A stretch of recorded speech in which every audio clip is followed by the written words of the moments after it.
UP में इज्जत हमारी है, यूपी में। यूपी में इज्जत हमारी है, यूपी में। दुल्हे का बाहिनी हाट जालिनी, बाजार जालिनी।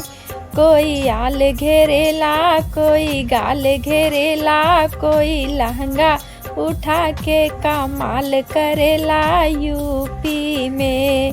यूपी में इज्जत हमारी है, यूपी में। अरे समधी का बहिनी हाट जालिनी, बाजार जालिनी। कोई आल घेरेला, कोई गाल घेरेला, कोई लहंगा उठा के कमाल करेला यूपी में। यूपी में इज्जत हमारी है, यूपी में। यूपी में इज्जत हमारी है, यूपी में। अरे मछियाऊ का बहिनी हाट जालिनी, बाजार जालिनी। कोई आल घेरेला, कोई गाल घेरेला, कोई लहंगा उठा के कमाल करेला यूपी में। यूपी में इज्जत हमारी है, यूपी में। यूपी में इज्जत हमारी है, यूपी में। अरे कैमराऊ का बहिनी हाट जालिनी, बाजार जालिनी। कोई आल घेरेला, कोई गाल घेरेला, कोई लहंगा उठा के कमाल करेला यूपी में।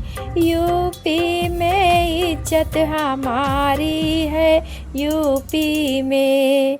यूपी में इज्जत हमारी है, यूपी में।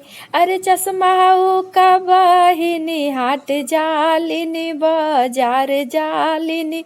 कोई आल घेरेला, कोई गाल घेरेला, कोई लहंगा उठा के कमाल करेला यूपी में। यूपी में इज्जत हमारी है, यूपी में। यूपी में इज्जत हमारी है, यूपी में। अरे जीजा को बहिनी हाट जालिनी, बाजार जालिनी।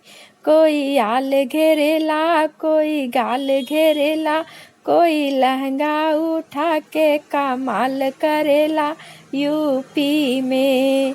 यूपी में इज्जत हमारी है, यूपी में। यूपी में इज्जत हमारी है, यूपी में। अरे पूरे बरतिया हवन का बहिनी हाट जालिनी, बाजार जालिनी। कोई आल घेरेला, कोई गाल घेरेला, कोई लहंगा उठा के कमाल करेला यूपी में। यूपी में इज्जत हमारी है, यूपी में। यूपी में इज्जत हमारी है, यूपी में।